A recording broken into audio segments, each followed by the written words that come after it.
కారణం ఏంటనుకుంటున్నారు ఓపెనింగ్స్ రాకపోవడానికి? ఆ రోజు మార్నింగ్ నిద్ర లేచాక భయంకరమైన భూతం పోస్టర్ కనబడింది కాబట్టి. మీరు ప్రతి సినిమాలో లిప్ లాక్లు పెట్టారు, ఏంటి దానిలో స్పెషల్ ఇంట్రెస్ట్? ఆడవాళ్ళందరికీ అర్థమవుతుంది, మగవాళ్ళకి వచ్చేసరికి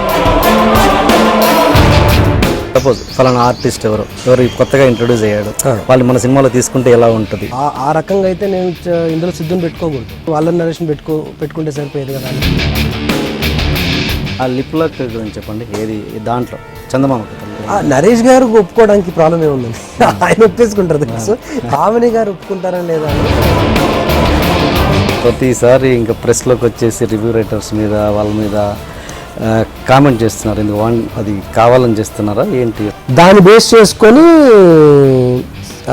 సాక్షిలో సెంటర్ బ్లాక్లో వేశారు. ఎవరి గురించో కూడా కాదు, మీకు మీరు కరెక్ట్గా మీరు జెన్యున్గా రివ్యూయర్ జెన్యున్గా రాశాను అని మీ గుండెల మీద చేసుకొని చెప్పండి. I like